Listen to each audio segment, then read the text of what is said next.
Break के बाद आप सभी का एक बार फिर से स्वागत है। खास मुलाकात में हम बात कर रहे हैं प्रदेश बीजेपी के अध्यक्ष डॉक्टर सतीश पूनिया जी से। जन आशीर्वाद यात्रा जो केंद्रीय मंत्री भूपेंद्र यादव ने निकाली थी, उस वक्त उन्होंने सार्वजनिक तौर पर ये कहा था कि बीजेपी जो है आने वाले जो 2023 के चुनाव हैं उसमें आप ही के नेतृत्व में पूरे प्रचंड तरीके से कमल खिलाएगी राजस्थान में।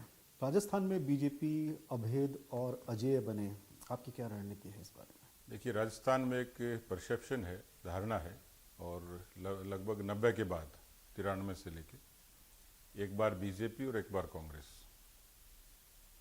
उत्तर भारत के 3 प्रदेश हैं, खासतौर पर गुजरात, मध्य प्रदेश और राजस्थान।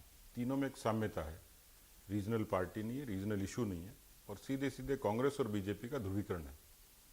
हम उनसे कंपेयर करते हैं तो वो लगातार सत्ता में आते हैं और हम लोग बार बार आते हैं। हमने इसको केस स्टडी बनाया है कि हम भी गुजरात और मध्य प्रदेश से कम नहीं हैं। जब हम विपक्ष में होते हैं तो हम 70 से ऊपर सीटें लेके आते हैं। पिछले चुनाव का उदाहरण लें तो केवल 1.5 लाख वोटों का फर्क था, 0.5% का फर्क था। तो इससे हमें एक सीख और सबक मिलती है कि इस परसेप्शन को हम बदल सकते हैं। और इसलिए हमारी कोशिश है कि एक तो होता है एंटी इनकम्बेंसी की, सरकार के खिलाफ सत्ता विरोधी लहर है, दूसरा है परसेप्शन। हमने ये तय किया कि हम अपनी खूबियों पे आएंगे। 2023 में भूपेंद्र जी ने ठीक कहा है कि 2023 में भारतीय जनता पार्टी दमदार वापसी करेगी, और उनके इस कथन का एक सत्यता भी है और उसके पीछे एक भरोसा और एक आत्मविश्वास है कि हमने अपनी पार्टी को बूथ तक मजबूत करने के लिए ये कोशिश की है कि पार्टी अब बूथ पर फोकस हो, बूथ पर केंद्रित हो। तो हमने पार्टी को 52,000 बूथों तक पहुंचाने का निर्णय किया है। अब मंडलों का वेरिफिकेशन हो गया, नीचे अब शक्ति केंद्र और उसके बाद बूथों के वेरिफिकेशन का काम होगा। हमने कोशिश की है कि पार्टी को अब मतदाताओं के पन्ने तक हम लोग ले जाएं, और ये काम हम लोग 6 अप्रैल को पार्टी का स्थापना दिवस है तब तक पूरा कर लेंगे। लेकिन इन सब के बीच आपको ये लगता नहीं है कि बीजेपी कहीं ना कहीं जब जनता के मुद्दों को उठाने की बात आती है, सड़कों पर जो आंदोलन करने की बात आती है, तो ये नज़र आता है कि बीजेपी उसमें बहुत पीछे है। अभी हमने देखा पेट्रोल, महंगाई, वैक्सीनेशन का मुद्दा, कांग्रेस बहुत आक्रामक नज़र आई है सड़कों पर। इन्होंने बहुत पुरजोर तरीके से, बहुत एग्रेसिव तरीके से इन्होंने प्रदर्शन किए हैं।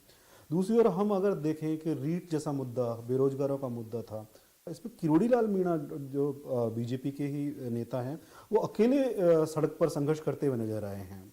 मुझे अच्छे तरीके से ध्यान है कि जब हम रिएक्ट करते थे तो मीडिया में ये चलता था कि कोरोना के इस कालखंड में बीजेपी के लोग प्रोटोकॉल तोड़ रहे हैं। हमें कोई परहेज नहीं था। 100 से भी ज़्यादा बार पार्टी के नेताओं के खिलाफ मुकदमे हुए। अभी कुछ दिन पहले की घटना, भीलवाड़ा में कम से कम 10,000 लोग थे जिनके खिलाफ मुकदमे बने, 100 से भी ज़्यादा, जिसमें सांसद और विधायक भी शामिल हैं। जिस कोरोना की पहली लहर का जिक्र किया, कानून व्यवस्था के मुद्दे पर हम लोग सबसे पहले सड़क पे उतरे थे, और उसी प्रदर्शन के दौरान कम से कम 5-10 हज़ार लोग थे। मैं खुद अरेस्ट हुआ और अल्टीमेटली मुझे दोबारा संक्रमण हुआ। इसलिए ये जो आरोप लगाते हैं पार्टी के राष्ट्रीय अध्यक्ष पर, राजस्थान में आपके संज्ञान में है या नहीं पता नहीं, 1 दर्जन मुकदमे दर्ज हुए हैं। तो पार्टी के कार्यकर्ताओं ने जमीनी तौर पर जितना जायज़ था, व्यक्ति में पार्टी में फ़र्क है क्योंकि हमारी अपनी मर्यादा है, हम इस बात से भी बंधे हुए थे कि इल्ज़ाम हमारे माथे नहीं लगे कि बीजेपी के लोग कोरोना का प्रोटोकॉल तोड़ रहे हैं। उसके बाद भी सितंबर 2019 में हल्ला बोल का जो कार्यक्रम हुआ, उसमें 1.5 लाख से ज़्यादा लोग शरीक हुए थे। सरकार को बैकफुट पे आना पड़ा था। इसलिए प्रदेश के अनेक हिस्सों में अभी भी जब रीट का जिक्र कर रहे हैं तो शिक्षा मंत्री के गृह जिले में भी युवा मोर्चा ने एक शानदार प्रदर्शन किया, और हमने उनको कहा है इस रीट के मुद्दे पर जो अनियमितता है उसको युवा मोर्चा पूरे तरीके से उठाएगा। तो जो जो कोरोना के बिहेवियर में रिलैक्सेशन मिलेगा प्रोटोकॉल में, हम लोग संगठित होकर काम करेंगे। पिछला 1.5-2 बरस तो सीधा सीधा कोरोना की भेंट ही चढ़ गया। लोग जब मर रहे हों और हम आंदोलन कर रहे हों, तो ये कंट्रास्ट मुझे लगता है पार्टी की मर्यादा से बाहर है। इल्जाम कोई भी लगाए, लेकिन ये ध्रुव सत्य है। आप यूट्यूब पे जाएंगे और बीजेपी के एजिटेशन को देखेंगे तो मुझे आपको सच्चाई नजर आ जाएगी। कृष्णा वाल्मीकि की हत्या हुई और भेद करती है कांग्रेस पार्टी कि हमारे डेलीगेशन को जाने से रोका, छबड़ा में जाने से रोका। तो वो खुद तो अपने जन्मदिन पे भीड़ करते हैं और हमारे लोगों को पाबंद करते हैं। और ये ताज़ा उदाहरण है भीलवाड़ा का भी, 15 दिन पहले का। हमारे सांसद पर, विधायकों पर मुकदमे बने हैं। अभी पानी के मुद्दे पर बड़ा प्रदर्शन घड़साना में हुआ है और अभी भी लगातार आंदोलित हैं। गंगानगर के अंदर 10,000 से भी ज़्यादा किसानों का प्रदर्शन पार्टी ने किया है। ये दीगर बात है कि उसको व्यवधान पैदा करने की कोशिश की, उनको डिप्रेस करने की कोशिश की, लेकिन हमारी अपनी कोशिश बराबर जारी है और आने वाले समय में एक बड़े आंदोलन की तैयारी हम लोग कर रहे हैं ताकि इस कोरोना की छाया से बाहर निकलेंगे तो बीजेपी का असली स्वरूप आपको सड़कों पर दिखेगा, मैं ये भरोसे से कह सकता हूँ। इस सब के बीच में एक इम्पॉर्टेंट बात और है, किसान और बीजेपी दोनों की अगर बात करें तो किसानों का जो कृषि कानून का मुद्दा है, किसान आंदोलन चल रहा है, उसको लेकर के बीजेपी खुद घिरी हुई नजर आती है। ऐसे में आप राजस्थान में कर्ज माफी का मुद्दा हो, चाहे पानी की मांग हो या महंगी बिजली की बात हो, उसको आप कैसे फिर सड़क पर उतार पाएंगे? देखिए, दो चीज़ें हैं। किसानों के जो तथाकथित रूप से जो बात कही गई किसान बिलों की, उसके बारे में प्रधानमंत्री जी ने साफ तौर पर कर दिया, वो वैकल्पिक हैं, कोई मैंडेटरी भी नहीं है, लेकिन उसके पीछे कुछ फोर्सेस काम कर रही हैं, वो अपना काम करें, डेमोक्रेसी में सबको हक है। अब रही बात एजिटेशन की, जैसे मैंने कहा कि जो ही कोरोना की छाया से बाहर आएंगे, ये हमारी प्राथमिकता में है। किसानों की कर्जा माफ़ी इसी सरकार ने अपने जन घोषणा पत्र में कहा था और सदन की जितनी प्रोसीडिंग्स देखेंगे इसी मुद्दे पर हर बार सरकार को, सदन को स्थगित करना पड़ा। इसको सड़क पर हम लोग लेके आएंगे, इसके लिए हम लोग बिल्कुल कमिटेड हैं। 60 लाख किसानों के साथ न्याय हो, क्योंकि कांग्रेस ने छलावा किया था। बेरोजगारी का बड़ा मुद्दा है, कानून व्यवस्था अपने आप में बड़ा मुद्दा है। तो मुझे लगता है कि अभी जो परिस्थितियां हैं अनुकूल उस रूप में नहीं थी, होंगी। सरकार 3 साल का जश्न मनाएगी, लेकिन हम सरकार के खिलाफ मातम मनाएंगे। सतीश पूनिया जी से बातचीत का सिलसिला जारी रहेगा। यहाँ रुकते हैं एक छोटे से ब्रेक के लिए।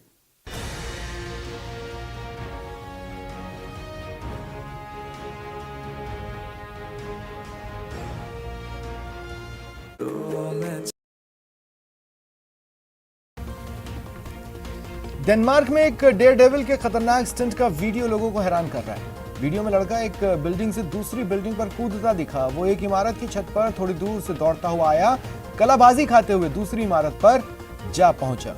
उसके दोस्त भी हैरान रह गए और उसे गले लगाते दिखे। सोशल मीडिया पर कुत्ते के बच्चे का वीडियो तेजी से फैल रहा है। ये छोटा सा पपी एक बड़े कुत्ते की पूंछ से खेलता दिखा। भूरे रंग का बड़ा कुत्ता लगातार अपनी पूंछ हिला रहा था, जिसके पीछे खड़ा छोटा कुत्ता पूंछ के साथ साथ अपना मुंह घुमाता नजर आया। एक कुत्ते के अनोखे हुनर का वीडियो वायरल है।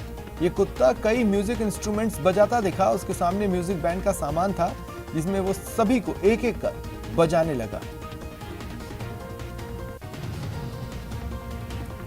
सोशल मीडिया पर वायरल हो रहा ये वीडियो रणवीर सिंह की फिल्म गली बॉय के लोकप्रिय रैप सॉन्ग अपना टाइम आएगा की रैपिंग करते एक छोटे से लड़के का है, जिसमें ये बच्चा जबरदस्त अंदाज में रैप करता दिख रहा है। बिल्लियों का एक वीडियो वायरल है, जिसमें 2 बिल्लियां आपस में खेलते, नाचते, लड़ाई करते दिख रही हैं। बिल्ली का ये वीडियो देख आपको भी खूब मजा आने वाला है। इन दिनों 2 बच्चों के बेहतरीन कारनामे का वीडियो भी वायरल हो रहा है। इसमें दिख रहा है कि 2 बच्चे समुद्र के किनारे 2 टायर को एक छेद में डाल रहे हैं। उस छेद से अचानक दोनों टायर बहुत दूर तक उछलने लगते हैं। देखने में ये इतना डरावना होता है कि हर कोई हैरान हो जा रहा है। 2 साल के एक छोटे बच्चे का हैरान करने वाला वीडियो काफी ट्रेंड कर रहा है। इसमें दिख रहा है जब लॉन में विशाल सांप को बच्चे के पास लाया गया तो बच्चा बिल्कुल नहीं डरा। बच्चे ने पूरे आत्मविश्वास के साथ सांप की पूंछ को पीछे से पकड़ा और अपनी ओर खींचने लगा। और दरियादिली का एक वीडियो लोग काफी पसंद कर रहे हैं। शुरुआत में आप देखेंगे एक शख्स कुत्ते के सिर से प्लास्टिक की बोतल निकालने की कोशिश कर रहा है। उसके साथी भी इस काम में मदद कर रहे हैं। इस बीच कुत्ते को धैर्यपूर्वक बैठे देखा जा सकता है। शेल्ड्रिक वाइल्ड लाइफ ट्रस्ट द्वारा हाल ही में शेयर किया गया एक वीडियो लोग पसंद कर रहे हैं। शेयर किए गए इस वीडियो में दिख रहा है कि हाथियों के परिवार में जब कोई नया सदस्य आता है तो वो उसका किस तरह से स्वागत करते हैं। गिनीज वर्ल्ड रिकॉर्ड्स का इंस्टाग्राम पेज अक्सर ऐसे लोगों के थ्रोबैक वीडियो पोस्ट करता है जिन्होंने अपने जीवन के किसी मोड़ पर